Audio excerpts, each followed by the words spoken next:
What's going on, great people in the world? It's your guy, Nicholas Wilcox. It's your guy, Johnny Main. We out here. Welcome to week 11 of the Fantasy Football Show. The DFS props, bets, picks, and start sits edition. Welcome. If you haven't been here, first time being here, feel free to follow us on the Twitter, the X. We call it Twitter because we're seasoned. Seasoned out here. Feel free to follow platforms because if any other questions for somehow you guys miss it, whatever stuff like that, whatever, hit us up. Feel free to like and subscribe to the channel. So that helps us out, helps bring more of the value, helps us, in general, and helps you guys out because we'll look to get you guys more informed and also more things as far as promotions, stuff like that going on. So without further ado, we're going to kickstart this thing from the jump. We're going to go from 0 to 100 real quick because my guy, Johnny Main, his Steelers are at home taking on the Ravens. The Ravens are a 3.5-point favorite going on the road to Heinz Field still, right? It's always going to be Heinz to me. It's always going to be Heinz to me. I know. Yeah. Ravens going on the road, take on the Steelers. Ravens 7-3, Steelers 7-2. This game could tell us a lot in terms of how the division unfolds for the upcoming playoffs, and in terms of how both of these teams will play each other again. But it's more about this could definitely be a little bit of a tipping point, a little bit of a preview on how things go. The next time these two teams will be playing is for. That based on how everything can go, could be playing for a division.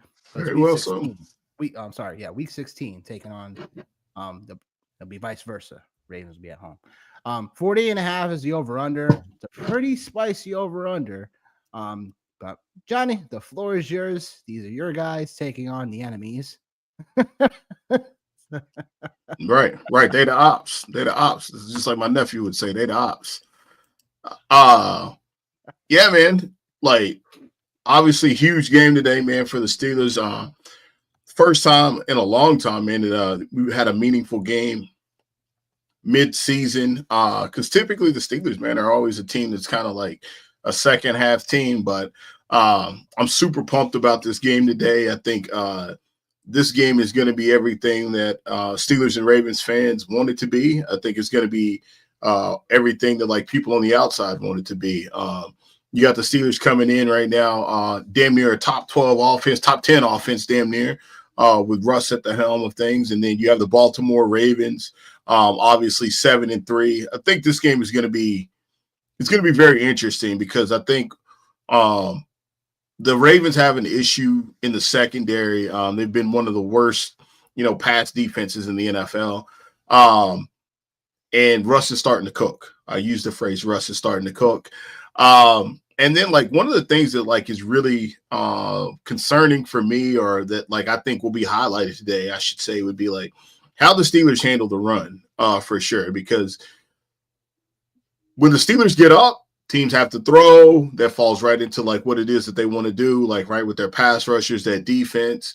But the Ravens, obviously, like, they want to be able to run the ball. And the Steelers have had a pretty good history as far as against Derrick Henry and the Baltimore Ravens. So, for me, like, I'm definitely taking the Steelers in the points, like, today for sure. But I think, when we look at it from a DFS perspective, right, like, this game is 48.5. If you would have told me 3 weeks ago the Steelers were in a game that had a 48.5 over-under, I would have said, man, chances are they're probably about to get ready to get rocked because they're not going to be able to score, more than 20 points in a game like that. But I think everybody's seen, like, what's been happening over the last handful of weeks.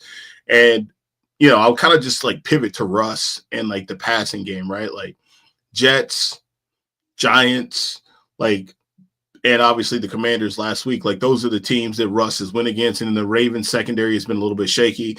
They're actually down former Steeler, Arthur Millette.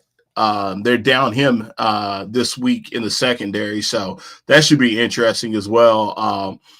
Not really a lot of injuries to really talk about, like on both sides. Big one for Pittsburgh is no Alex Highsmith today, but Nick Herberg is back today. One to keep an eye on is Dante Jackson, excuse me, and his hamstring. I think last week he had to pop out a little bit for hamstring injury. Obviously, we kind of know, but like for me, man, like I said, like I'm riding with the Steelers right now. Obviously, I just think they're playing better football overall. And I think, like, with a lot of questions that the secondary has for the Ravens, I think this kind of falls right into Pittsburgh's wheelhouse. And they really had the Ravens number. If we want to go back and just really quickly, and I'll shut up after this, but the Ravens, they won in 2019, 2020 Steelers win, 2020 Steelers win, 2021 Steelers win, 2022 Steelers win. December 11th of 2022, Ravens win a 2-point game. Steelers win again in 2023. Steelers win again 2023. Steelers win again 2024. So they've had a really good number, but like Lamar has been in and out of the lineup in these matchups. So I think today is really going to be a big game for all parties involved. Lamar Jackson, Mike Tomlin, the Pittsburgh Steelers team right now. So can't wait for it, man. I'm always back and forth in these matchups because, like, as an outsider in a way, not to these games per se, but just how, like, these division games, especially in AFC North, can always go back and forth. They're usually always getting 3-point lines. Yeah. The underdog in this matchup, in the last 70 games, sorry, well, I was about to say, do you say 7-0? Correction. Since Tomlin and Harbaugh has faced each other since, I think, the last 15 years, whatever, something like that. Yeah. The underdog is 26-6. Guess who the underdog is today? It's always going to be 3 points is typically the line. Like there was a storyline for a while that like these games always are going to be at least one possession, like for sure. So like that's checks out, man. Yeah. So I mean, take that for what you will. It's just one of these games where I'm like, I just want to see happen versus like putting any money on. Yeah. I mean, the Ravens coming in as the number one offense, but they are dead last in pass yards allowed. So it's just one of those things where the Steelers find a way to get up in this game. Like the Ravens have the ability to come back, but man, I think the X factor for this game for me is if the Ravens get Deontay Johnson involved, your former Steeler, and I just think that he makes a difference. You traded for him for a reason. I just think this is a spot where I think you have to get him activated.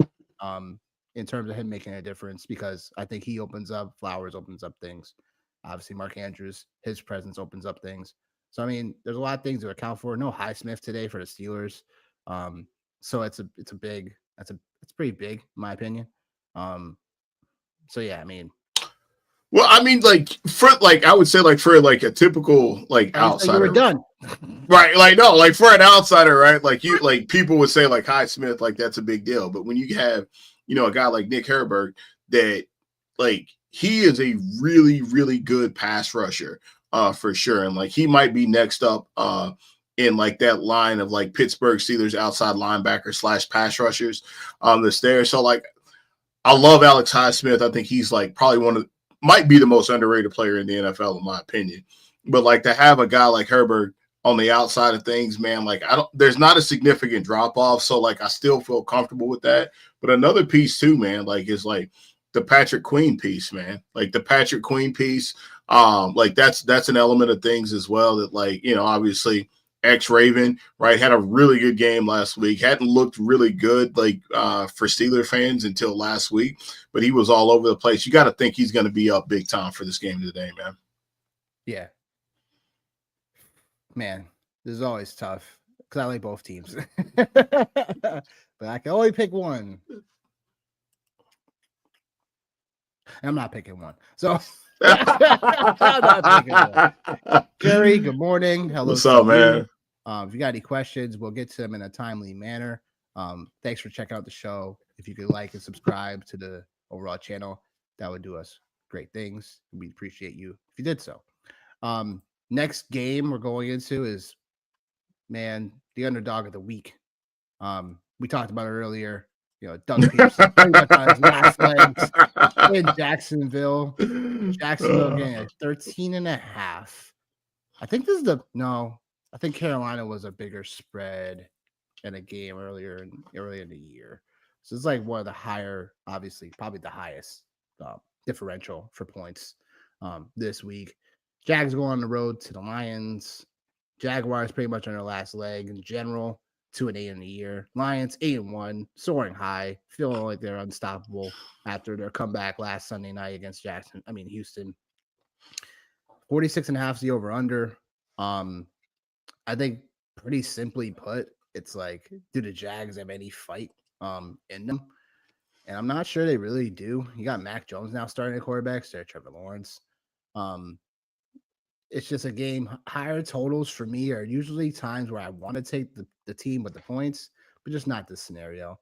Like Mac Jones, like he looked all right throughout like the first half and then just let things just crumble down in a game where Jaguars defense was looking really good, forcing turnovers against Darnold last week, and then they still couldn't get not only the win, but they couldn't score. So against now a better team, and the Lions are on the road now. I think that I heard some people taking the 14 for the Lions. I just don't like higher totals in general, and I think this is a good spot for the Lions to take the total, but I'm just not messing with it. If I was going to take a spot in this game, I'm just going to take the over-under in hopes that the Lions just obliterate their team total. That's most likely that's like 28 right now. I didn't check that before I came on, but it's usually where the Jaguars got the least score, at least a touchdown, potentially two. Just like the similar spot with the Lions and Titans from a few weeks ago. 30. Right? It's 30 for the Lions is where we're at. Yeah, somewhere around there. Yeah. I just figure it's like, all right, like the Lions are gonna have to, they're gonna have to do the heavy lifting here, and then the Jaguars gonna find a way to at least score 10 points to make this more interesting. But it's like a similar thing to the Titans and the Lions from a few weeks ago, where the Titans came out and got like 10-0 lead early or something like that, and then just Lions just smacked them around. Yeah, I mean, anything to add here? Yeah, AFC South cousin, Tennessee Titans, Jacksonville Jaguars. So I think we're gonna probably see a similar thing here. And I think like right for the Lions, I think this is just an opportunity for them to come out. Didn't really necessarily play their best football on Sunday Night Football last week, but I think like this is an opportunity for them to, to kind of say, hey, all right, let's reestablish ourselves, especially when you talk about Jared Goff. Like, granted, it was a road game, but it was, in the dome, right? I just think like this is a place for me. Like I'm comfortable taking the 13.5 for the Lions for sure, because I just think this is a place where like they just come out and they absolutely they handle business. This is one of those games. Like the Jaguars are not a good football team. They're not a well-coached team. And I think the Lions, like you mentioned it earlier, man, like they're playing incredible football. Like at this point in time, we talked about a little bit last week. Like I don't think there's any doubt about it. Like they look like the best team in the NFC without a shadow of a doubt. So I'm confident taking the Lions and the points. And then like from like a DFS side of things, like, just give me the run game. I think we're starting to get to that point in time of the year where Jahmyr Gibbs is starting to kind of ramp things up. Montgomery kind of carried this team offensively. I don't want to say carry, but he was the main guy earlier on, right? Like when we talk about like the Lions offense. No Sam Laporta today. So really, it's really Amon-Ra, Jahmyr Gibbs, Montgomery, a little bit of J-Mo for sure. So yeah, man, I'm all over the Lions in this situation for sure, man. It's an obvious spot. Just an obvious spot, unfortunately. Not expecting too much. Is there a chance for the upset? I mean, it's any given Sunday, but I wouldn't count my cards. Onto a matchup where do we really need to talk about a lot of either? Colts on the road, getting 3.5, going to New York. Colts are 4-6 in a year. Jets 3-7, over under 43.5. Let's just say that the Jets have found new ways to embarrass themselves. As a team, as an organization, like all of it. So, man. So it's just one of those things where, just kind of tired of talking about the debacle the Jets are. I have no idea how they're getting 3.5 at home. But I'm not touching this game just due to just too much. It doesn't matter. These teams both. It doesn't matter. Pretty much. These teams don't really matter. Anthony Richardson getting the start is just interesting, and him starting the rest of the year is good for his development and progression. I'm cheering for that. But other than that, like Anthony Richardson's a desperate start in some of your season long leagues because I know there's QBs on bye, and QBs sometimes are getting scooped up off the waiver wire week by little I'm saying moment by moment. I probably have to start him in one of my leagues this week, but because the Jets suck against dual quarterbacks. But the Jets have been a really bad defense the last 6 weeks, and it not only shown on tape, but also statistically, like they are an easy top 10 matchup against the run, and against the pass right now. So there's a lot going on here in terms of the last 6 weeks for the Jets. Like I said, the line, I have no idea how the Jets are getting 3.5 at home, but it's more like, all right, like I don't know. Who should we start? A Rich or Rogers? I probably would start. Depends on if you have if it's 4 point passing touchdown league, give me A Rich. If it's 6, probably give me Aaron Rodgers. Like if all touchdowns in your league are 6 points, probably give me Aaron Rodgers. 'Cause I still think this Jets team, for however it is, their offense like is very volatile, but still has a lot of potential. And again, like we said for weeks, we know where the ball should typically go in this offense. Um, what should go Garrett Wilson, Adams, Brees Hall. Pretty simple contention. With Aaron Rich, the only thing you're swinging on is the ceiling and upside. So based on the rest of your roster construction, I would just go a Rich because of the ceiling upside, because he's going to be able to run as well. Um, so you're hoping that's the ceiling that comes out if you need ceiling. If you just need a solid floor quarterback, Aaron Rodgers, your guy. Um, would you tend to agree, John, or you have a different take on that? I, I, I thought you were the Jets fan. So For the moment, that could change. That could change by the end of the year. Who knows? No, like I'm probably gonna play Aaron Rodgers, man, just because like I'm actually an Anthony Richardson owner in a couple of leagues, Scott Fish Bowl, Warrior Bowl, and like he has burned me 5 ways from Sunday. And like I just feel like, at this point, like between these two quarterbacks, you're looking more of a floor play. Unless Anthony Richardson has learned a lot over the last handful of weeks of being on the bench. I mean, we've seen it happen with Bryce Young, so I'm not saying it's out of the realm of possibilities, right? But I think like also too, like the Colts defense has been a defense that like, we've looked at, week in and week out as far as targeting and playing against. So like I'll probably just play, if I were in your situation, Jerry, I'll probably be looking more Aaron Rodgers versus A Rich, just because like A Rich, like very volatile I'm too. volatile, and like I'll say it like right, like, and I mentioned it a couple times, like going backwards, man. Like I as a UT guy, man, I never looked at Anthony Richardson and said like, yo, like, oh my God, like the Vols have to go against Anthony Richardson. Like I'd never thought about that. And like he had, those couple of games last year, but overall, man, just give me the former MVP, and I'll take the 16, 17 points and ride out, man. Yeah, makes sense. Like I said, floor option would be Rodgers. Yeah. A Rich for the ceiling, because as much as we're not afraid of A Rich, like a running quarterback is still very, very good in any season long format in general. If you're looking at DraftKings, like I think Aaron Rodgers is, I think, 5,600 the last time I checked, maybe something like that. I know A Rich is 53 on the top of my head. Playing FanDuel today. I'll probably play. Yeah, you're playing FanDuel today. No, I was close. 5,500 for Rodgers. Yeah. 5,500 for Richardson. So that makes sense. I think both of those guys could be interesting for GPP plays if you're playing DraftKings for sure. I'm sure Johnny can give you his take on FanDuel if you're playing that. I like Anthony Richardson isn't even in my pool of players, so like there you go. A-Rod is. All right. Fine by me. Vikings, Titans. Vikings getting 6 on the road, going to Tennessee. Vikings coming in 7-2 in a year. Titans are the opposite, 2-7. The over under here 39.5, so it spells like a disgusting game potentially. Honestly, I think there's one of those spots where it could be a little sneaky in terms of like how low the over under is. But the Vikings, like, with Darnold last week, it was like we just saw the bad of Darnold last week. In a game in which a lot of people were anticipating a stomp out, turned to be a very close game, and Darnold had his worst game of the year, throwing 3 interceptions. Titans are a defense that is a pass funnel defense, but they are still a gritty team.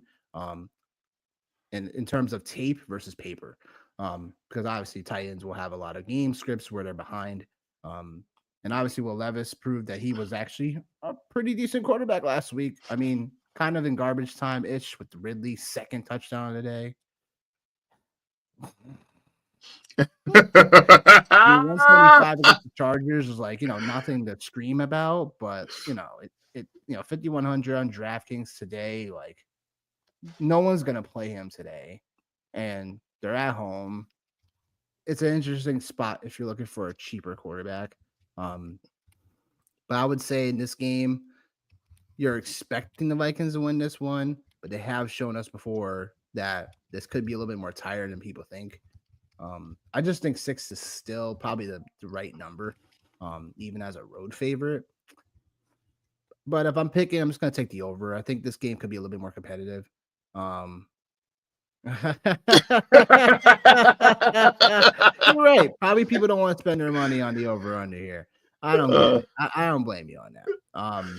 But I would say going back to Jerry, he had 48 bet on the Jets and the under. Sounds about right to me. Sounds about right. Yeah, I could see the Jets like being able to. This is a spot I could see them actually being able to cover, and I don't like the under. I would absolutely take that because you know better than I do, man. Like the Jets operate at a slow pace. The Colts, like they haven't been one to be able to score points. If anything breaks for you in this, Jerry, it could potentially be on the Jet side, but I don't think the underside breaks for you, man. I think you're all good on that. Yeah, I think that's a smart bet. Definitely a smart bet. But getting back to this horrible Vikings-Titans game. Yeah, back to that. Back to that. I would just because I'm just so over it. I'm just gonna take the over in hopes that just the Vikings come out and do what they need to do versus last week, and then the Titans make it somewhat of an interesting game. Because Will Levis has looked, he did look decent the last game he played last week. But what do you say, Johnny, to this? Yeah, like definitely. I like the over. Like I think this could be like one of those sneaky over games. Like anytime I see an over under that's in the 30 ballpark, like I always like to think like it has potential to do that. I just think this is an interesting game because like I think like as a fantasy football public or as a football public, right? Like Sam Darnold is somebody that like we've always expected the worst of, right? And he kind of showed us that. He showed us that last week, right? And then like AFC South cousin, Jacksonville Jaguars. And we got the Tennessee Titans. Like, do they take something very similar to that and make that happen? Calvin Ridley's like really like the guy like I'm really the most interested in this situation here. He's somebody that's really started to come on over the last handful of weeks. And if you drafted him or traded for him since the DeAndre Hopkins trade, like he's really been getting busy for sure. So he's I think like 20 catches and 300 yards since DeAndre Hopkins has been traded. And the Vikings, they have a tendency to give up some receiving yards. So I think, like, if you're looking at it from, like, a DFS or a season-long perspective, right, like, Calvin Ridley's absolutely in play. He's absolutely in play. I know you loved how much Calvin Ridley I drafted or this season, right? Like, later on in drafts, him and Cortland Sutton. Like my receivers, maybe they start. Like we said several weeks ago, like I'm saying, like the schedule is going to soften up a little bit more. Yeah, so this all kind of makes sense. Even Westbrook Akinye has been a little bit more decent for deeper formatted, like guys. So, what we were on, I'm saying what you were on earlier makes sense. Just the Titans had a horrible start to the year schedule wise. And there were even some leagues, man, where people were dropping Calvin Ridley, bro. And I was like, all right, like, huh? I didn't see too much of that. Oh, I was definitely in a league, at least one league where somebody dropped Calvin Ridley. Yeah. Oh, bro, are you kidding me? Like, are you kidding me? Like, for sure. Look, listen, anybody who's gambling on sports, I need to have them on my fantasy team because they know what's up. They know what time it is. So yeah. Anyways, I digress. Give me the. What is? Oh boy. Oh yeah, I digress. I'm taking the over. I'm taking the over. I'm taking the Vikings just because I'm a big KOC guy. In hopes that like they get it back on track, right, and they're able to kind of get back in. I don't want to say get back in the playoff mix, but like look like they belong in going to the playoffs, man. So give me the Vikings for sure today. Fair enough. What does George have to say about his bad beats talking over here? College football. Trying to get us off topic. LSU burned me too, brother. That's all I seen was LSU. LSU burn.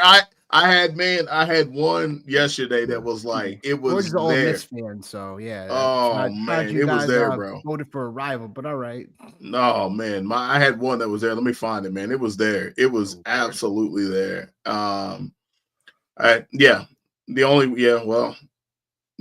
LSU 3-point favorite.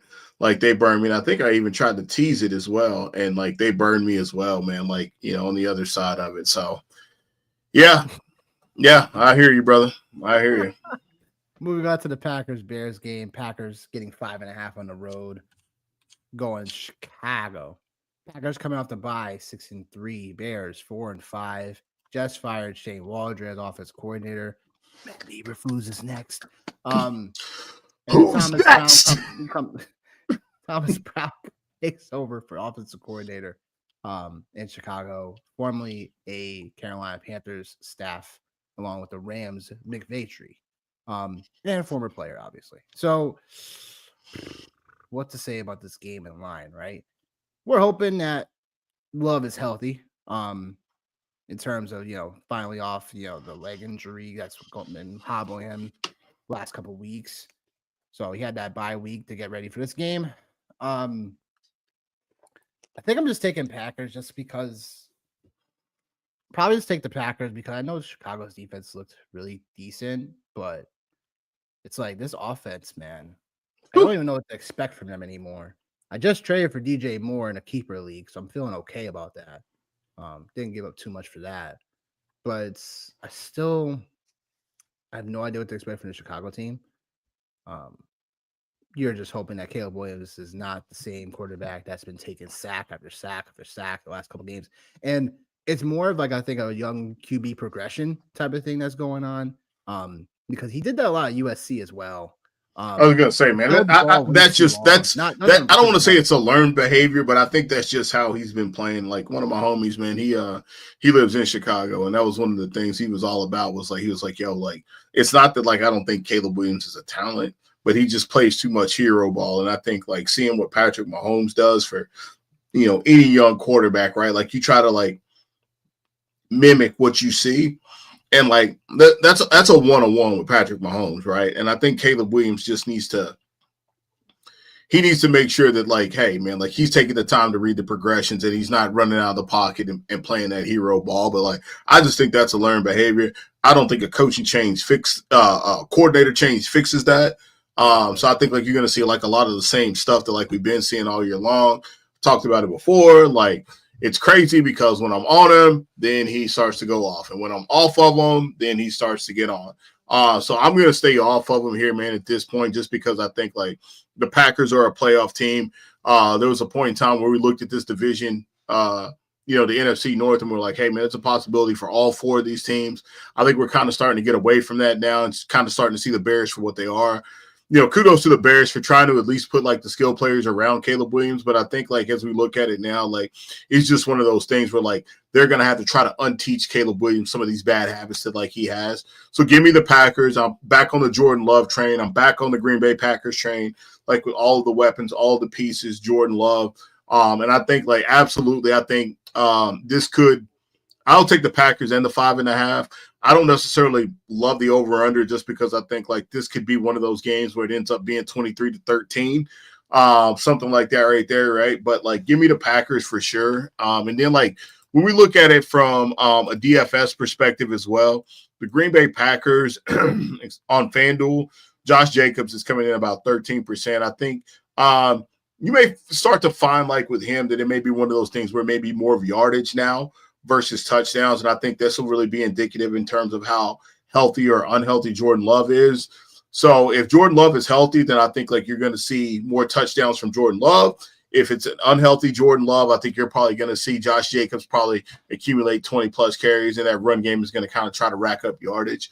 But this is one of those situations too, man, where I think this is one of the few times all year where Jordan Love is upright, Jaden Reed, Christian Watson, Romeo Dobbs, they're all there, right? So, like, a healthy Packers team, give me the Packers and the points. I'll take it all day long, man.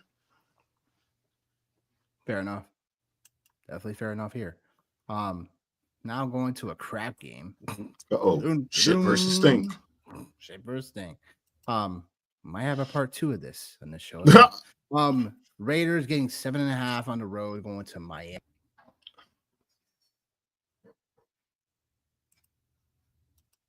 And I'm back.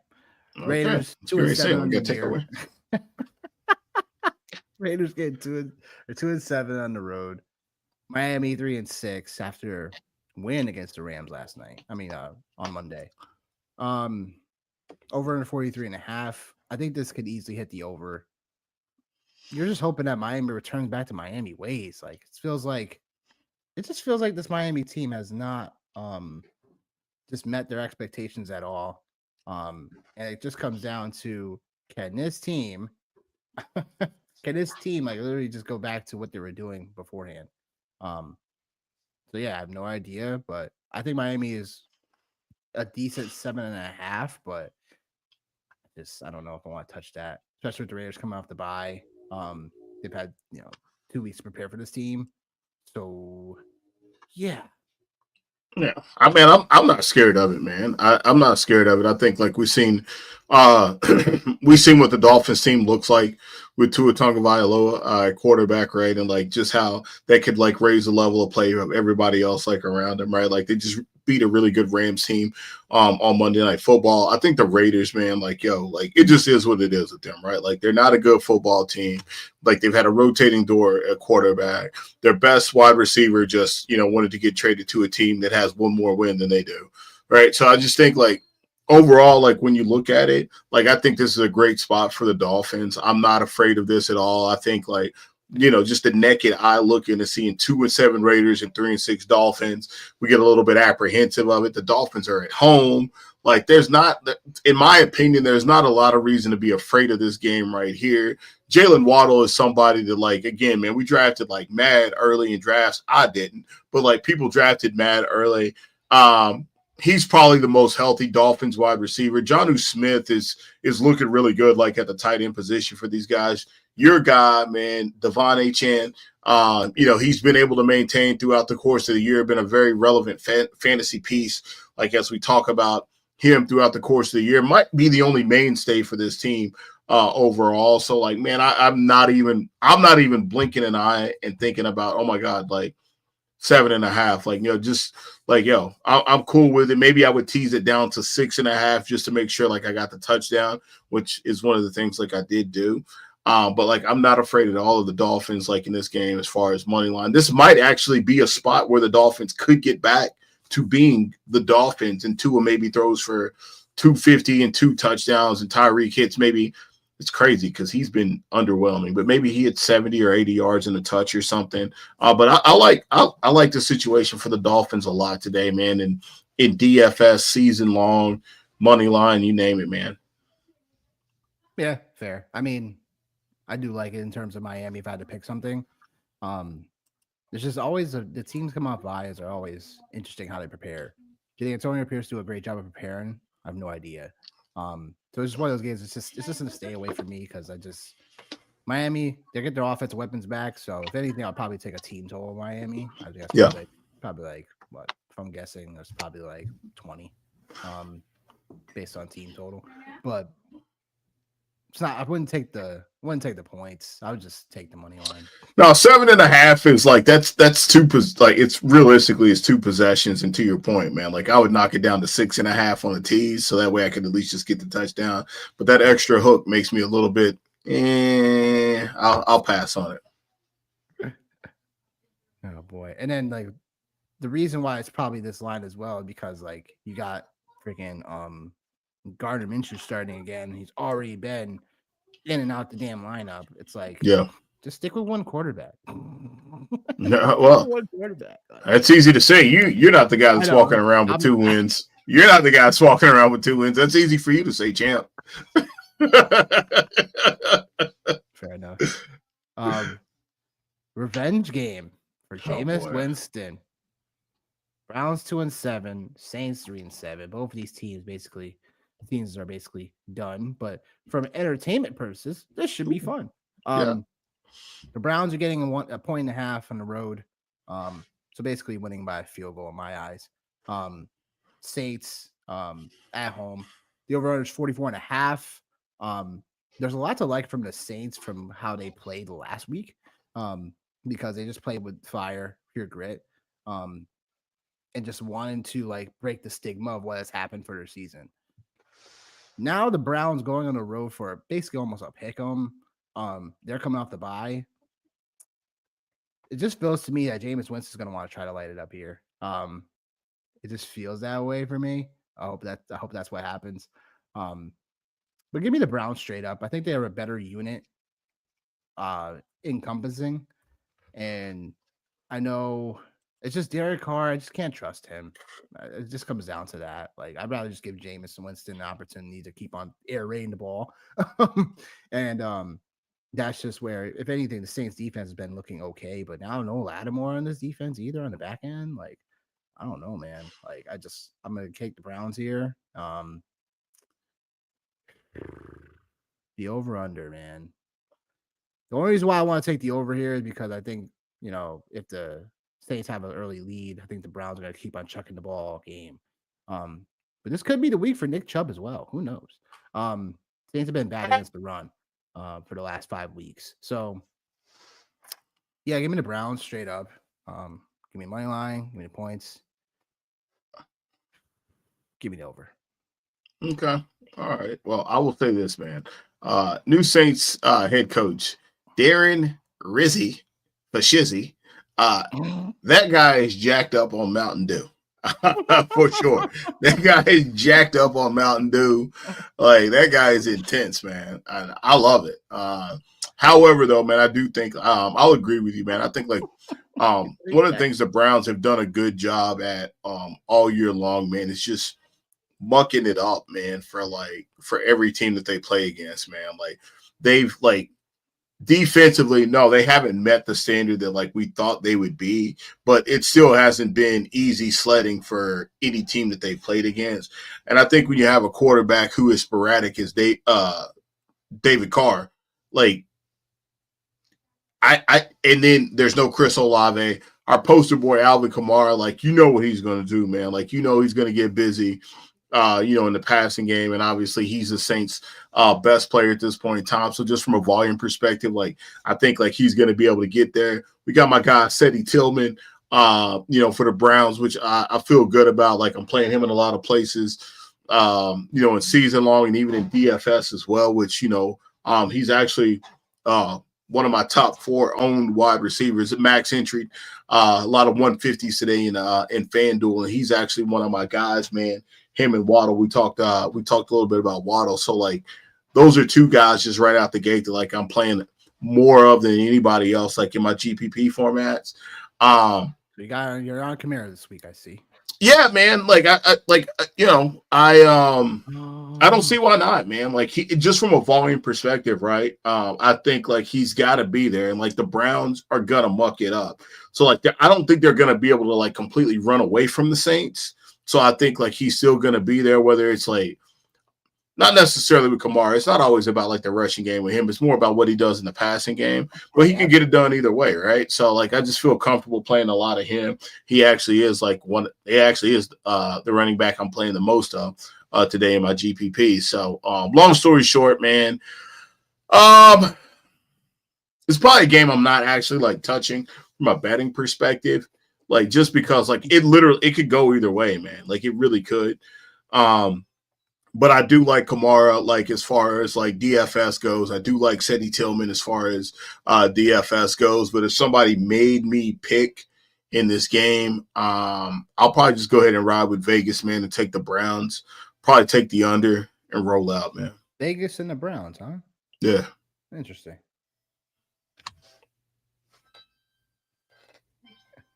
What do you want from me? What do you want? I don't know.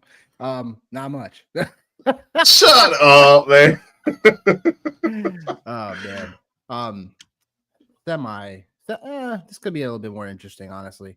Could be. Rams, Patriots, Rams coming off the loss in a game where they probably needed that game to at least stick pace for the division. Now it's pretty much trying to strive for the wild card for their playoff aspirations. For the Patriots, like it's a must win for them to even have consideration in the AFC. Rams getting 4 on the road, traveling to New England, so a West playing the East Coast time. Those are always interesting things to monitor. But McVay is always a decent coach, always gets his guys ready. Over unders 43.5. This could be one of those games where I would probably like to take the Rams team total versus like the all outright like over under, because it just smells to me that the Patriots could probably stay competitive in this game.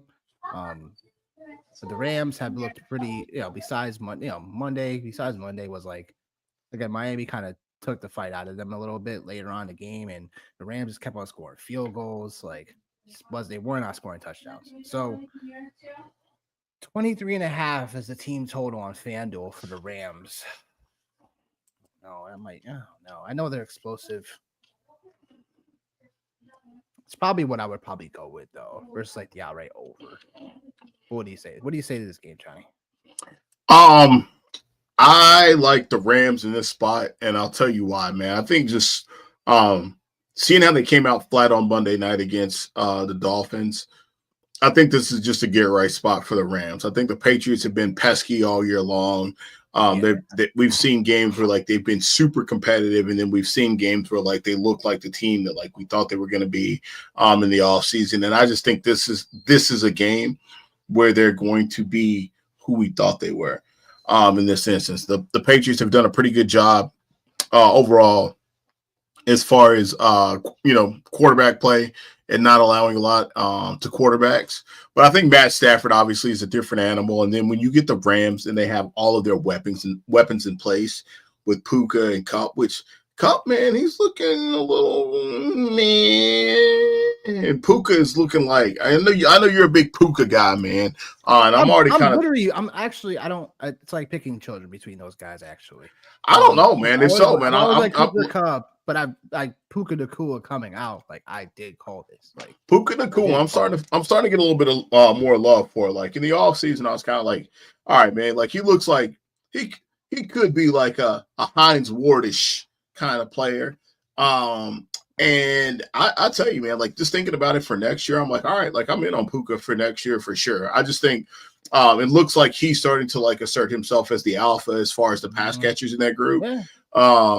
But like, yeah, man, for me, like I just think the Rams, like I think this is a get right spot. And I think like we obviously want to be optimistic with what the Patriots, not you per se, but like we want to be optimistic with what the Patriots have going on.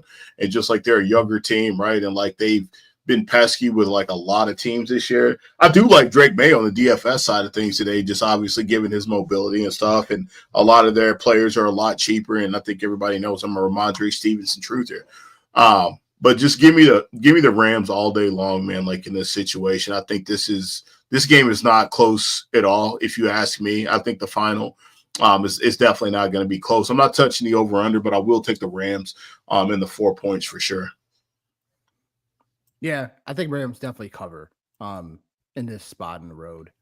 I'm gonna take the over because I think the Rams is definitely get right spot for them in terms of how I see things. Kyron Williams didn't score a touchdown back-to-back weeks. Like he definitely is gonna score a touchdown today.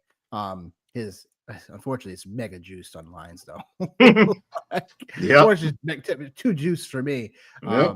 But yeah, that's what it is in terms of that goes. But yeah.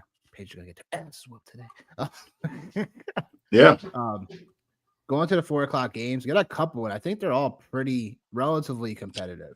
Falcons getting 2 on the road, going to Denver, mile high. Falcons 6-4, Broncos 5-5. A competitive game as it should be because both of these teams are vying for their conference in terms of playoff positioning. With the win, the Falcons will go up. They'll pretty much not secure, but they'll have a pretty comfortable lead when it comes to NFC South. overall game, as far as their games up on the Bucks. And then the Broncos need to win because with a win here for the Broncos, for the playoff perspective of things, it will obviously still be a wild card. But they ultimately would, yeah, they currently coming into today, they hold the last wild card spot, competing with the Chargers who play later on tonight. So it'll be interesting to see how things shake out because as we see it for the AFC, Colts and Bengals are one game out from the last spot, so they got to win. Broncos got to win to stay ahead of both of those teams. With the Chargers, they have a 2-game lead on the Colts and the Bengals as far as their positioning. So it should be interesting when it comes to this game because again, Falcons, they would a win here, they'd be up 3 games, well 2.5 because the Bucks are on bye, for the NFC South crown. So big game for Falcons, big game for Denver. I am gonna go with the over because I just don't like the Falcons. Their defense, like they just don't generate enough pressure. They really don't. They're like bottom 5 in pressure right now, pressure rate. And it's something that is very concerning for a team that has playoff aspirations but don't have the defense to really like get enough pressure. You're hoping that the Falcons are going to show some different looks and whatnot on defense, and that's pretty much that against Bo Nix. I'm taking the Falcons though. I'm taking the money line on the Falcons. I just think that last week they let a game get away from them. Against the Saints last week, I think they probably are like, this team's kind of rolling over or whatever, but all of a sudden they hit them in the mouths. So now going on the road in a game where I think they're looking at this game as well as a game in which they got to stay pace with the rest of the NFC as well if they have any shot of trying to get a number 1 seed. I think Denver has been a good, nice, feel-good story. I think they'll be competitive in this game as well. They have the better defense, but I think the Falcons are going to find a way to win this game. What do you say, Johnny? Yeah, man, this is a tough one for me. This is probably like one of my tougher games for me, man, because like, definitely, yeah, like I just think like, you mentioned like the Falcons have had a tendency all year long to kind of play down to their competition, right? Like we just look a few weeks ago, them in Seattle, right? And then we just take a look at just like what just happened last week, right? So like that's concerning for me, like as far as like them playing down to their level of competition. And like I think this is like a classic situation for like the Denver Broncos, where like you got a team that like doesn't quite really have an identity and isn't quite elite, isn't quite bad. And this is the team that like they could jump on. Everything in my gut wants to take the Falcons in the 2.5 points. I mean, the 2 points. And I think like just internally, it's because like it's our fantasy football mind is like, oh my God, like how in the world can Kirk Cousins, Bijan, Drake London, Darnell Mooney, Kyle Pitts, how in the world can they be, dogs going to Denver? But I just think like the football mind in me is telling me like to stay even kill here and say like, hey, like I'll take the Broncos. I'll take the Broncos in this situation just because I think like you mentioned, man, like we all know, man, like their defense has been playing lights out. Bo Nix has exceeded everyone's expectation except for yours truly. And my boy Cortland Sutton, man, like he was my guy, man, back in August, and I was like, yo, like he wasn't the poster boy today. Right. No, that's fair. That's fair. I was just in my Tennessee fields. He was the poster boy. Yeah, I was in my Tennessee fields. I was in my UT fields last night. And like when people were asking me, like, yo, like who is your sleeper for the year? I immediately said Cortland Sutton. And the reason why I said Cortland Sutton is just because like yeah, man, people were just like writing him off as if he's number 1, not a talent in himself, and B, not a number 1 wide receiver, and like just understanding and knowing what Bo Nix was going to be able to bring to the table. I felt really comfortable with it. So all that being said, man, I'll take the Broncos in this situation, and I'm going to stay away from the over/under. But like, I like the Broncos here, man. Give me the Broncos and the points. Give me the Broncos on the money line. And like I said, man, my boy Bo Nix and Cortland Sutton, man, let's go. Fair enough to say. Denver has definitely been a more competitive team in general, and there is a spot where like the Falcons could underwhelm on the road. I don't know. Something in my gut is saying Atlanta. Yeah. They have too much offensive weapons to not do it. Yeah. They know they have an opportunity to get up before they go on bye next week. So yeah, there's a lot of things to consider. I think this could easily be Denver's game as well Oh, because competitively they've been playing as well. What you oh, got? but before we get ready to transition as well, I also call out as well, like I had mentioned, man, like Cortland Sutton, he's one of my, top 4 wide receivers in the DFS perspective. So, for people that are watching, like on the FanDuel side of things, which is what I'm playing today, Cortland Sutton, What's he at a FanDuel? huh? What's he at on FanDuel? For FanDuel pricing, 64, give me a second, 6,500, brother. something like Yeah, that. yeah, yeah. He is a 4 o'clock slate. So for FanDuel, like I was saying, man, like Seti Tillman, Cortland Sutton is 6,800 on FanDuel today. So I got Tillman, I got Sutton, and I got Waddle and Pickens as my 4 highest owned wide receivers on FanDuel today. Interesting. Well, it's the reason why it's interesting. I'll just kind of go ahead and save you the kind of interesting pieces because I got a lot of DraftKings, Waddle and Sutton the same price, 5,900. That's why I said interesting. Oh no, that's fair. That's fair. I just think both. I think both of those guys. I think Waddle's trajectory is getting ready to go up because I think like for whatever reason, like Tyreek Hill just like he don't look like he's not getting the same amount of targets either. So it's targets and he just doesn't look like himself, man. Like the quote. Can't remember who it was on. Maybe it was Friday After Next. Like kicking your ass and give you brain damage. Well, it looks like somebody broke his wrist and. Now he's got problems with his legs now. I don't know, man. He just doesn't look the same. Play today, though. 7,400 on DraftKings. Like who, Reek? Yeah. Yeah, I can. Man, listen, you won't ever have to like, I know, like twist my arm to be like, yo, play Tyreek Hill. Like, you won't ever have to. I know. I think that's where I'm at with it. I think Cortland Sutton is definitely making a short list for me today as far as plays go. He's just been one of those like receivers last couple of weeks that's just been wow. Okay, last 3 weeks, man. He's been I think he's been like a top 7 or top 8 wide receiver over the last 3 weeks, man. So like, let's get it. Nah, it's absolutely. What did I say? Yeah, I mean, I just think he's someone that might just he might end up in the lock of the slate this week. Who knows? What we got next for you guys is another game in which we'll save that one. Seahawks, Niners, NFC West division showdown. These two teams met several weeks ago on Thursday Night Football, where they lit it up there. The over hit. Seattle 4-5 in the year. Niners 5-4. This game goes a long way in probably considering who is going to go mano a mano with the Cardinals down the stretch. I didn't put the line here, but the Niners are getting 6.5 at home.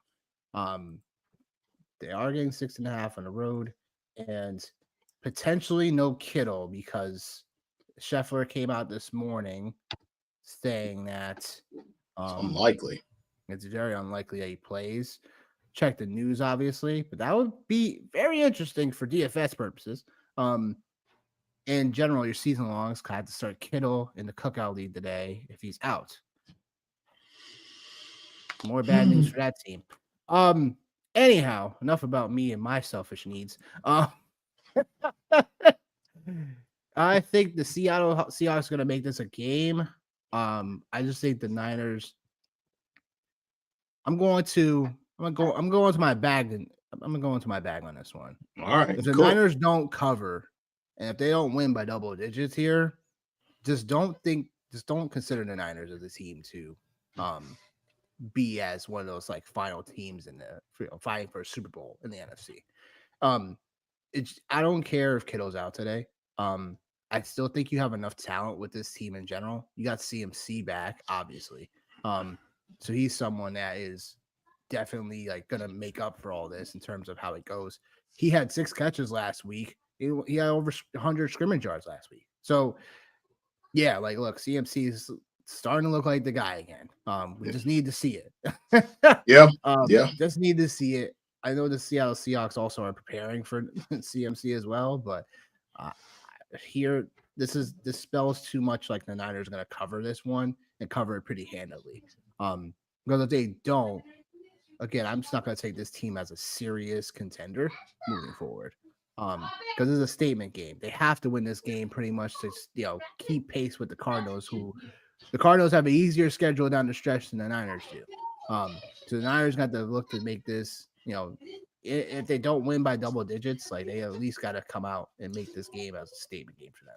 So they have to cover. I'm not necessarily putting my money on Nats as I did the Eagles a couple weeks ago, but I just think the Niners, they're gonna have to cover the point spread in this one in order for me to take them more seriously. What you got, Johnny?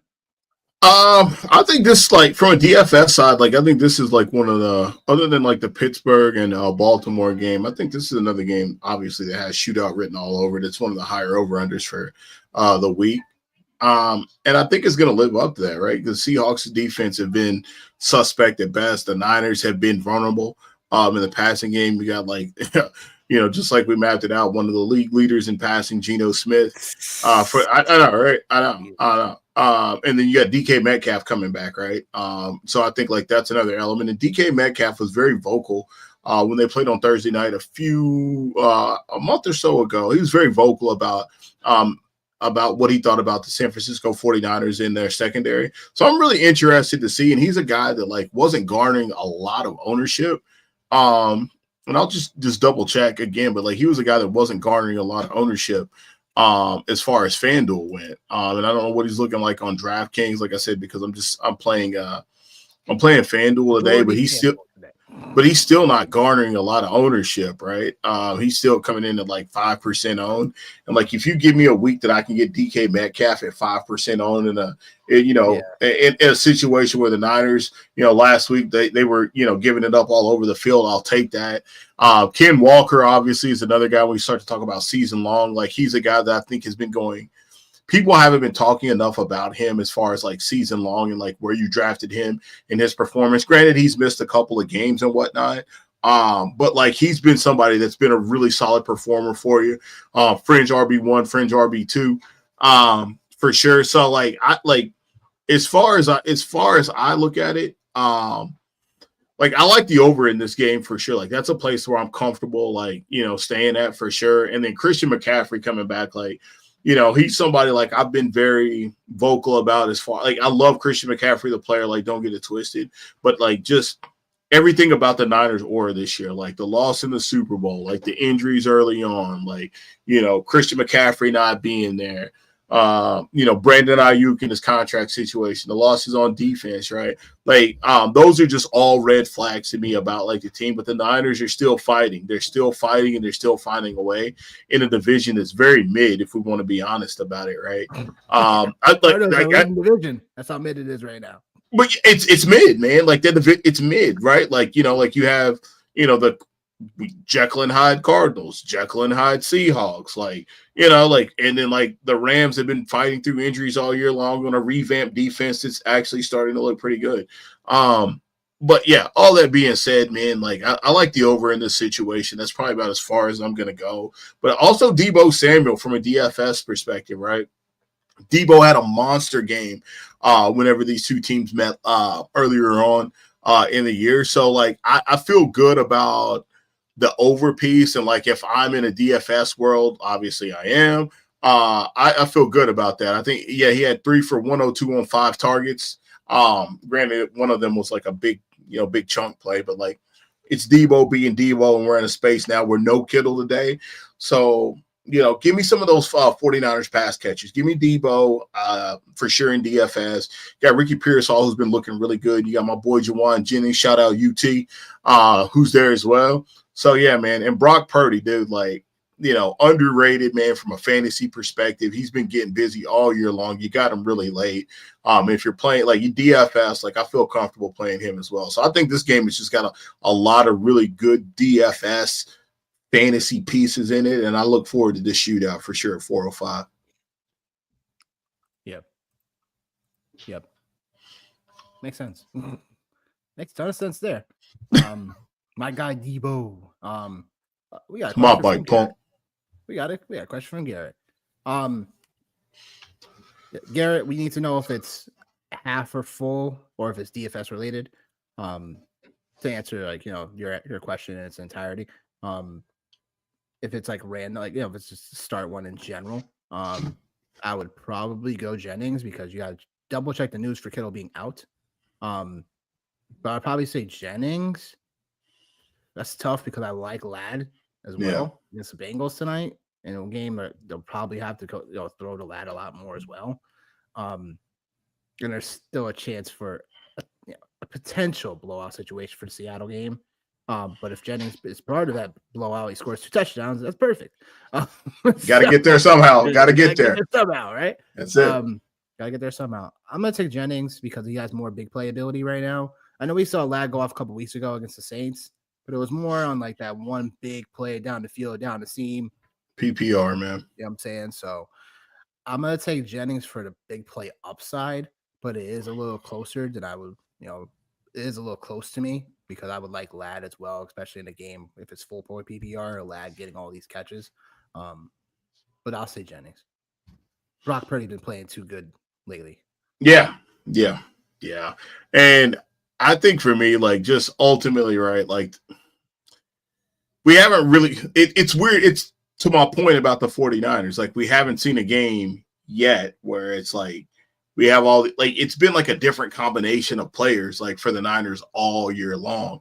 So if I'm not mistaken, this is the first game that we're going to see Christian McCaffrey, no George Kittle, no Brandon Ayuk, Debo, and Jennings. So, like, this is just a different combination of players. So, like, obviously, like, I think it's a little bit easier to say, hey, like, let's go Juwan Jennings. But, like, Lad McConkey, like, he's more likely than not the guy for the Chargers. So, like, I think there's a lot just to peel back here just because, like, the combination of players for the 49ers is different. So, if in my mind, I'm like, all right, like, Christian McCaffrey is going to, I don't want to say play the role of George Kittle in the passing game because they always use him in the passing game anyway. But I just think like those targets have to go somewhere. So naturally you want to think it goes to Juwan Jennings, but Ricky Pierce always looked really good, man. This is a tougher one than like meets the eye here. But I'll still say, man, I'll go Juwan Jennings for right now, man, just because he's a UT guy. I know that's probably a terrible answer, but like, yeah. Yeah, it's a lot, man, because like I think like that Chargers game, right? Like that Chargers game could get slowed down. It could become a slowed down game where they're trying to run the ball as far as the Chargers to keep Joe Burrow and that offense off the field. So like really how busy does Lad stay today? Which I think is one of my bigger concerns. I don't think that's the concern when I look at Juwan Jennings in this game because obviously we know the Seahawks are going to throw the ball. So like I think Juwan Jennings might have just as many opportunities. I'm not going to say he's going to have more, but I think he have just as many opportunities as Lad would today. Definitely understood that. Yeah, Garrett. Anytime. Much love, bro. We got next. I think the game of the week. It's not. Don't do that. I just knew you were going to do that. It's not. I just knew you were going to do that. Yeah, it's not. You can't even say it with a straight face. It's not the game of the week. It's not. It's not the game of the week. It is not. Undefeated Kansas City Chiefs, back-to-back Super Bowl champs, going on the road as a 2-point underdog to take on the Buffalo Bills, who are 8-2 in the year. The over-under is 46.5. We know this. We know the recent history from these two teams for the last several years, where they've always had back and forth performances. Most times come down to the last possession of these games. And do you really want to bet against Mahomes today is the question. Mahomes, 11-3 in these scenarios over the last several years. And he's won these games the last 5 straight times. I don't know if you want to bet against Mahomes. And I'm not. I'm taking the Chiefs. Fuck Buffalo. Oh no, that better not be the fan coming out. Nah, I know. But no, I think Cooper playing this game is going to be a nice bump up for Buffalo today because without Keon Coleman, without Dalton Kincaid today, how else are they going to move the ball? I just think that I know Josh Allen's a special guy. I know Curtis Samuel should be factoring in a little bit more in this offense too. But the Chiefs are very, very balanced on defense. They can take away your top receiving threats, and they're really good against the run. I just think that they're very equipped for this game going on the road. And I just think the 2 is a mistake. I think they should be still a favorite. Not sure what Vegas is seeing from this one. But I do expect the Chiefs to come out and win this one. It's just, I just think it's one of those games where I think Buffalo leads. Sorry, doesn't lead. They're ranked 3rd right now in rushing. And the Chiefs have been a nice run defense. They're a top 12 run defense. So I think they're pretty equipped to handle James Cook and Josh Allen in the backfield. I think in terms of the Bills winning this game, how they have to win this game, Amari Cooper just has to have a big game. You know what I'm saying? It's easier said than done, right? He was a little limited on Friday, so I'm not too sure like how full throttle he'll go in this game, but I expect him to go full throttle, especially if the Bills are down in this game, which I expect to happen.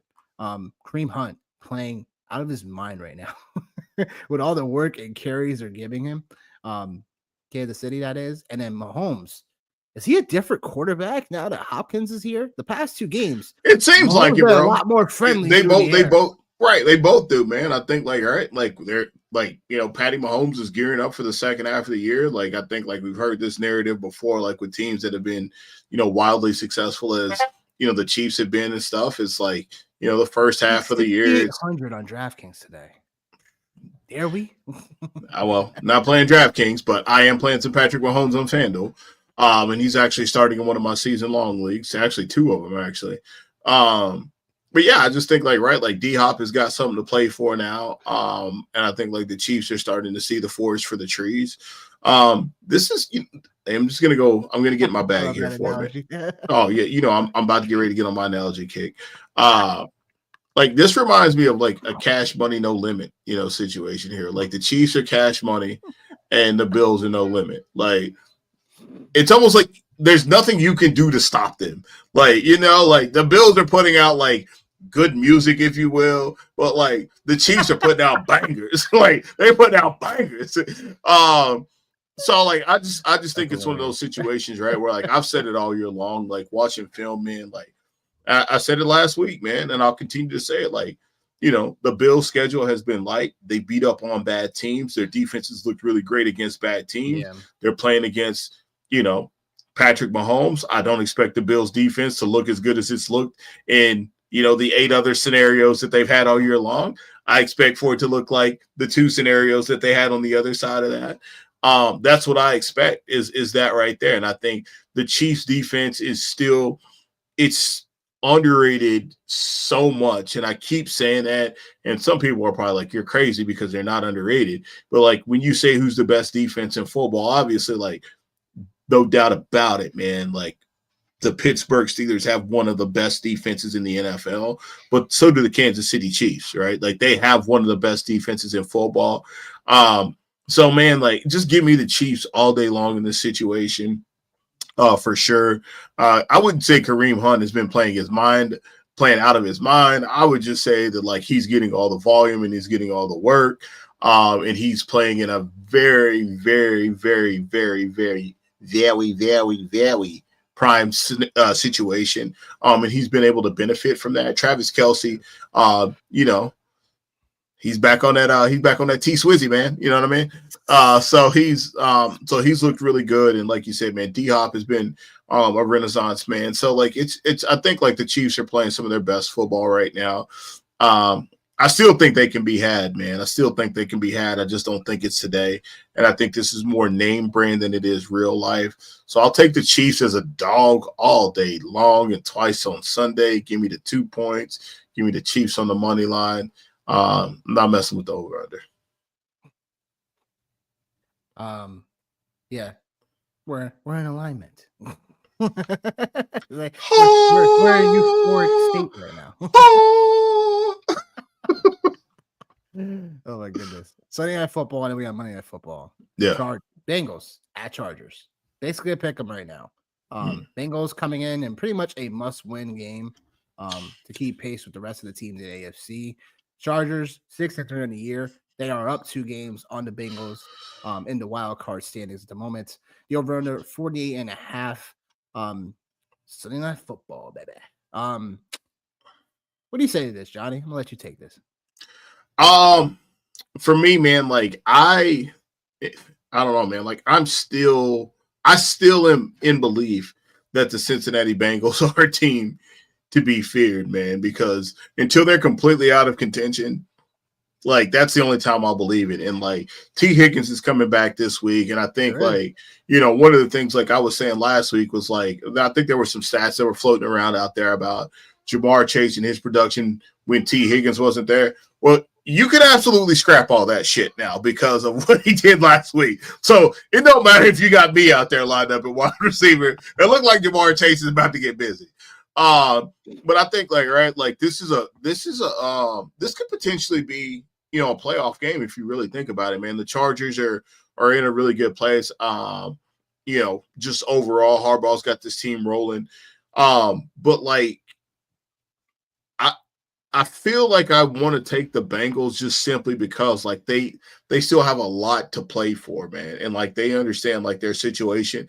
And Joe Burrow on the back half of the year has always produced.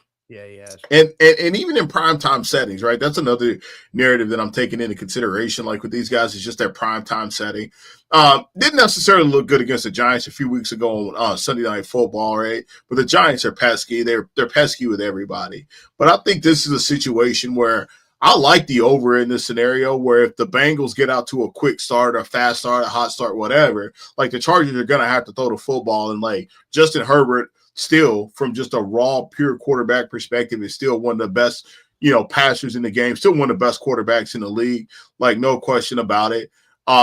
So like I'm really intrigued by this game. Obviously, I'm rooting for the Chargers, like no question, because like I don't want to have to see the Cincinnati Bengals in a playoff situation. Although I do think later on down the stretch, this could be a team that could cause problems for the Steelers when they play them later on. But like I do like the Bengals in the situation, especially as an underdog and knowing the narrative and knowing what they have to play for. So like give me that, man, for sure. And then like just a couple of other pieces, man, like Chase Brown has looked really, really good, like in his role. Like if you're playing on FanDuel today, you have the option and the ability to be able to play all, both of these teams as far as on the main slate. Quentin Johnson has looked really good, man. Over the last handful of games. Will Dissly was somebody I threw a dart at last week on DraftKings to play, and he's done a really good job for sure. So, like, and then, like, the Bengals they're giving up the 5th most receptions per games, to tight end. So I think this is a really good place as well for him. And then J.K. Dobbins, man, might be arguably one of the comeback players of the year when you start to talk about fantasy football and what he's been able to do. So I'm actually looking forward to this game, man. I know typically we're messaging each other on Sunday night like, yo, this game is a drag. But I think this is this one won't be a drag, man. I think this is actually going to be a really good game tonight. Yeah. Burrow and Chase have looked phenomenal. It's just them as a team has just not put the lid on games. Yeah. And it's like, I guess I'm about to look at the injury report for this one because not a lot going on. I got it here, man. I mean, we got to find out about Trey Hendrickson, their best pass rusher. We got to find out about him. He's good to go.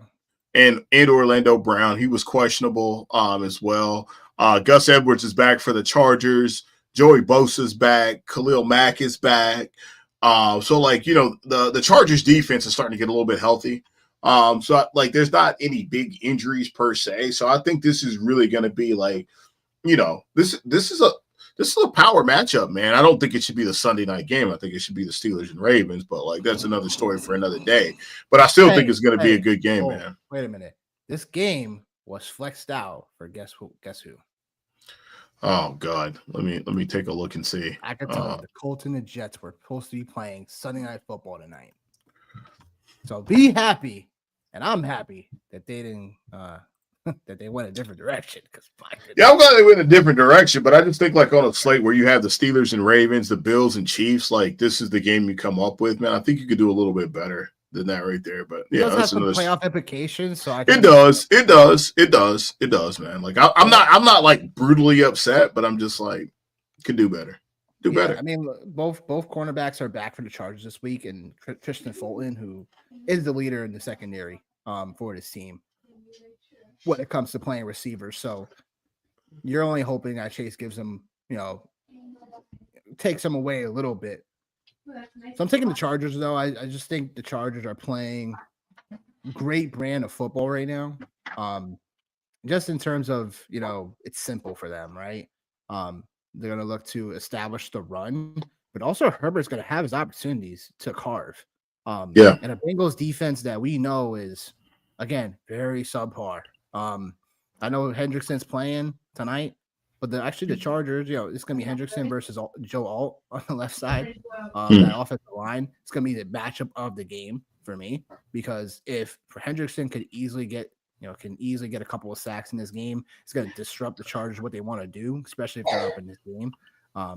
I just think that this could be a slow bleed. I'm going to take the under in this one, because I do think the Chargers are going to slow this game up a little bit. So I'm taking the Chargers, I'm taking the under. I do think the game's going to get slowed up a little bit in terms of how we see this. And then the Bengals, they're as hot as they are. I do think the Chargers defense has been playing a lot harder, and we'll find out how real this defense is for the Chargers, because they have been playing some teams just like similar to the Bills, where they've been beating up on, somewhat sorely bad teams. So they're going to be tested in this one for sure.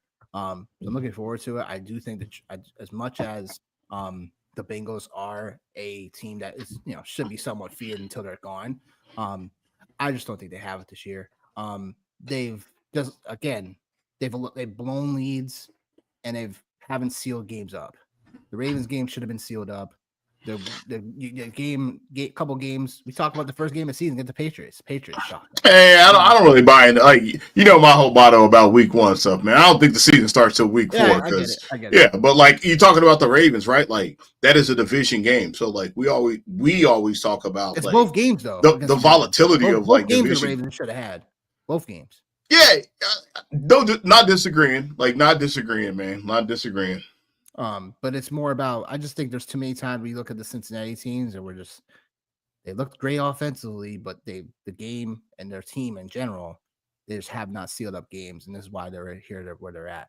I just think it continues, Chargers and the under in this game. Moving up to Monday Night Football, we talk about the Texans and the Cowgirls. I mean Cowboys. Texans 6-4 going on the road. This game is believe it should be 6. Paz, it's not here. Jesus, come on, Nick. He's a good guy on Sunday. It's 7 overall, because I was waiting for this line, I guess. But Texans getting 7 on the road, going to Jerry World. Take on the Cowgirls, the Cowboys. Over under 41.5 currently. And do we really need to watch this game? Do we really need to talk too much about this game? I'm gonna throw out a quote from The Wire from one of my favorite characters, Chris Partlow. Oh boy. Don't worry, boss. I'll keep it quick. I'm gonna keep this thing quick as well. Texans and the points. Texans, they're bad taste in their mouths. This is pretty much it's an interconference game, so they don't gotta travel too far for this game. And yeah, look, I just think that this is a time where CJ Stroud, shows us that he is he bounces back. He gets Nico Collins back. This offensive line has played not great. They're playing against Micah Parsons, who can definitely disrupt some things. But it's the Dallas Cowboys offense that without Dak Prescott, people got to really kind of see like what this Dallas offense is without him. And as much as you want to get the ball to Lamb and Ferguson, it's like, is Cooper Rush really the answer? Or will sometime midway through this game, will we see Trey Lance? We'll just have to find out. But I probably won't be watching this game. Mixon, overall, like, he's going to be a force to be reckoned with. I hate to say that, because one of my fades of the year was Joe Mixon, and it's looking like that was a bad decision. That's a place we both are in agreement. He was a fade for me too, and I'm like, Hey, my bad, girl. My bad. People were fading Henry and Barkley, so I mean, we got to get at least one of those guys wrong. You know, it is what it is. Like, you know, I was not one of those faders of Barkley and Henry, no, but I said people I was a were. big fader of Joe Mixon, of one No, bro, yeah, Joseph Mixon. yeah. So it is what it is. Texans, the points. I think somehow the over gets here, but probably not. Go ahead, John. I like the under in this situation, and the only reason why I like the under is just because I think, we're at that time of the year where we have to start thinking about some of these bad teams, and what their Super Bowl looks like and what it is. And I think this is a situation for the Cowboys where this is their Super Bowl. Like, I think they know their playoff hopes and aspirations are absolutely done and over with. They did play a little bit. They did play tough a little bit against the Eagles on Sunday last week. And the Texans have just been in a really weird place. Nico Collins is back, or should be back for the Texans this week. So obviously, I'm taking the Texans straight up, but I'm gonna take the under on this just because I think we're gonna get a really good effort from the Cowboys. And what do we define as a really good effort? I think defensively, I think that group is starting to understand that if anything positive is going to happen for that unit or for that team, it's going to be from that unit. So I'm going to take the under in this situation, but I still like the Texans and everything they got going on. And I'm just really hoping. Don't want it to be against my Pittsburgh Steelers, obviously, in the playoffs or anything. But I do hope CJ Stroud kind of gets it back on track. But I just think it's just one of those second-year bumps and bruises that, a lot of players we see, in their second year, teams start to see a lot of them, start to kind of figure them out a little bit, and are able to put some things in place. But Texans all day long in this situation. Yeah, that's pretty much that. Yeah. I just the Cowboys. I mean, Cooper probably going to play a better game than he did, against the Eagles last week. But, yeah, whatever at this point. Yeah. The Cowboys are whatever, honestly. Now get into our lock of the slate. We'll also get to the Nick prop shop as well. Lock of the slate, John. So you're playing more FanDuel.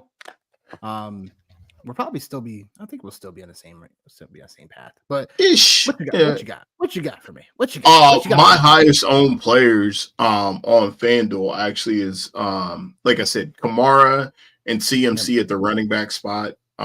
So I literally had I think it's 66 and 67 as far as that goes. So those are two of my favorite plays at the running back position.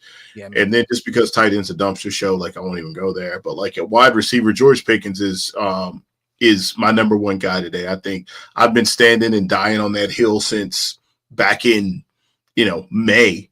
And I think this is finally the opportunity for him to be able to cash in and for me to be able to cash in on what I thought about George Pickens and how I thought he could be at worst case scenario, a wide receiver too. And I think you started to see it over the last handful of weeks. So I got a ton of George Pickens today.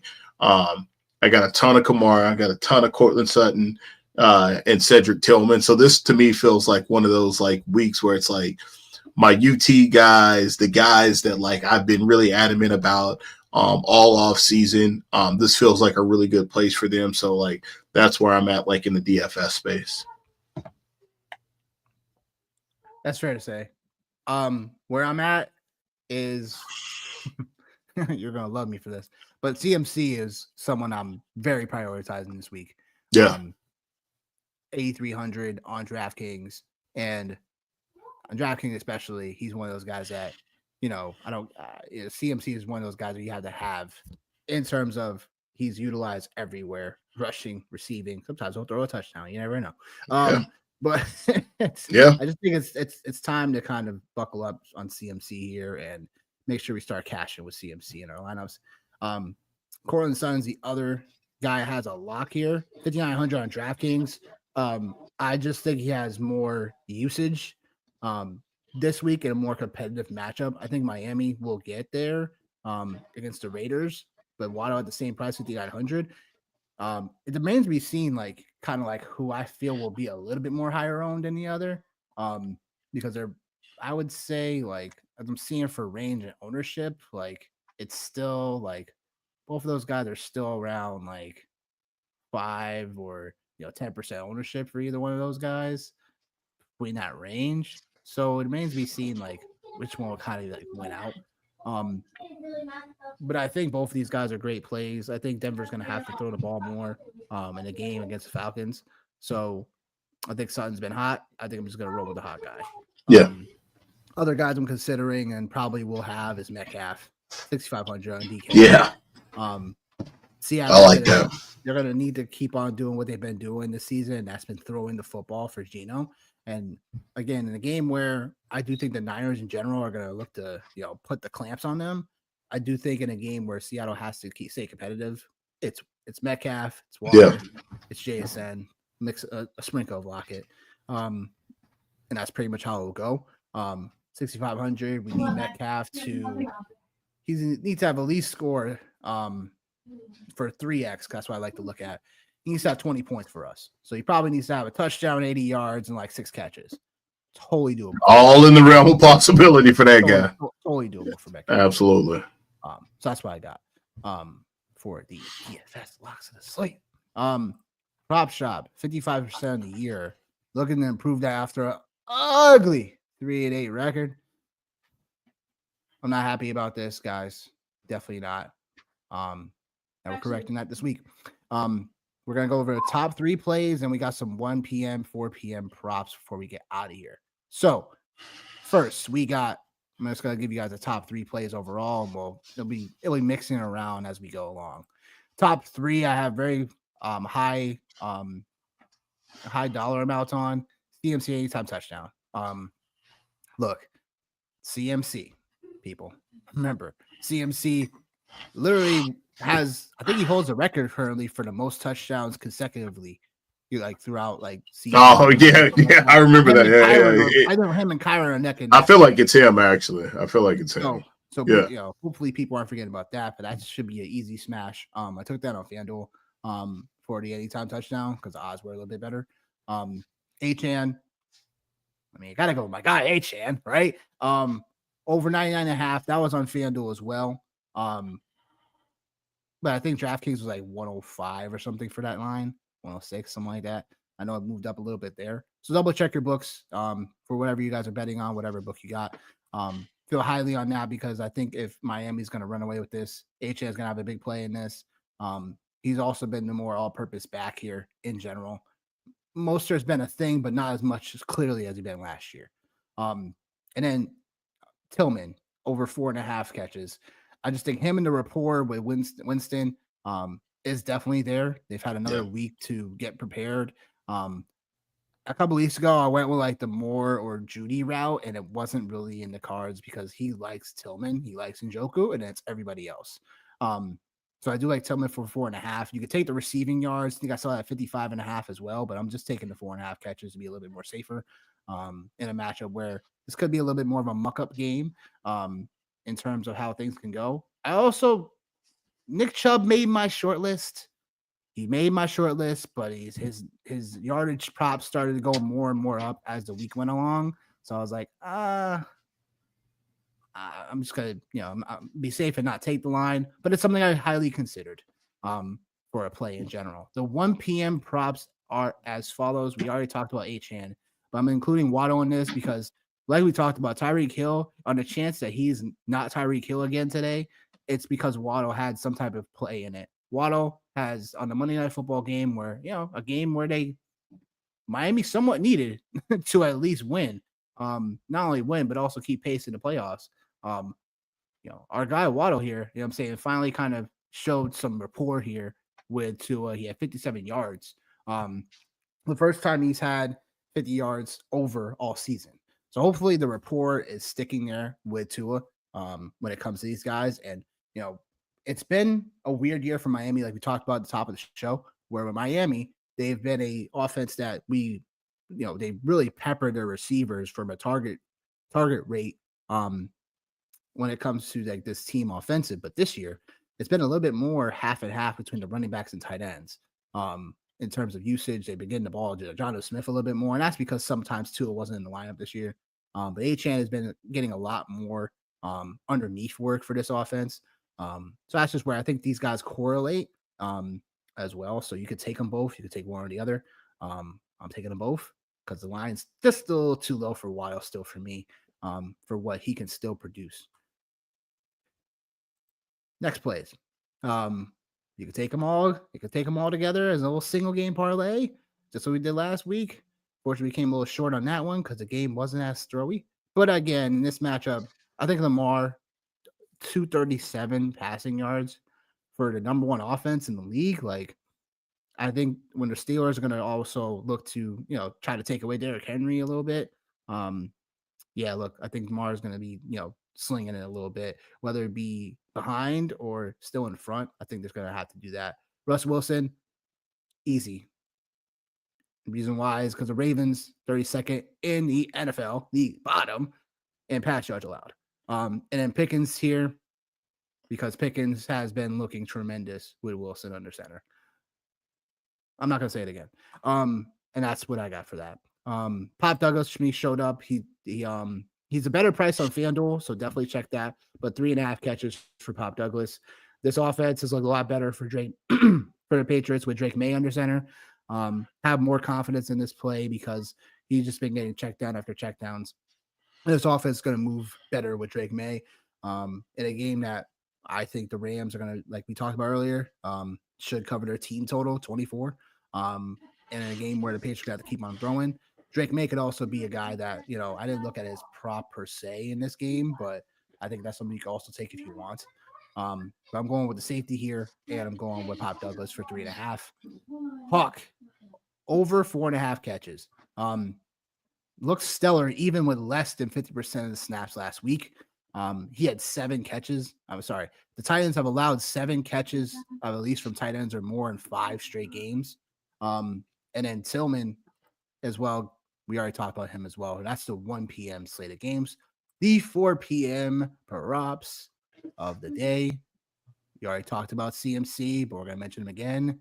You got Debo over 59.5 receiving yards, and that's because Kittle is potentially out for the game. And even if he is out for the game, we saw Debo still clear this line last week against the Bucs. So I'm still liking this, even if Kittle is somewhat in. You could take the Jennings line. He was 58.5 on FanDuel, which I took. In terms of, I'm sorry, that I didn't take. I took Debo instead, just because Debo is more of that playmaker, especially without Kittle. So I definitely like both of this. We talked about CMC anytime touchdown. It's pretty simple. Knicks over 203 passing yards and Sutton over 4.5 catches. I already talked about Sutton when it comes to lock of the slate for DraftKings. I think he'll get there again. He's the number 1 for this Denver Broncos offense. Bo Nix 203. It's just a little too light in my opinion for a Falcons team that I'm not scared of on the defensive side of the ball. And in terms of how this offense can play, I think Bo Nix, I know he still runs a lot with the football. I believe his passing and rushing yard. I'll have to take a double look at that right now, but I think that was, like 238 or something like that for the total. Makes sense. For those. Yeah, 239 on FanDuel. So yeah, I mean, it makes a ton of sense. You want to take that too, just to give you some safety. I like the over for passing yards because I think that Denver's going to have to throw the ball in order to be, winning this football game. Lastly, Mahomes, Kelsey connection, over 240 passing yards, and Kelsey over 64.5. Like we talked about earlier, the Kansas City Chiefs have been throwing for as much carries as Kareem Hunt's been getting. He's had at least 20 plus carries in all the games that he started. Mahomes and Kelsey, this is like peanut butter and jelly. It's so good. Ooh, I like peanut butter and jelly too. Yeah. Yeah. But with Mahomes getting more, throwing more, passing more in this offense. Here we go. Kelsey and Hopkins obviously been beneficial.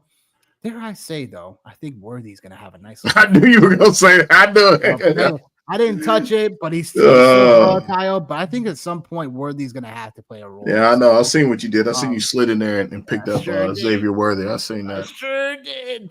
Seen that. Nice little $7 bid, huh? But I was tempted to take Hopkins at 48.5 as well. but I'm just gonna go with the Mahomes Kelsey connection. Like Kelsey has just been looking really spry.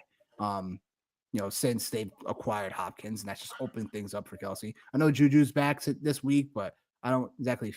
He shouldn't be factoring at this highly. In a game in which this should go back and forth with Buffalo and the Kansas City Chiefs, we could potentially see 300 passing yards from Mahomes today. I think both of these lines are too low and they're a smash. So that's what I got for the Nick Prop Shops.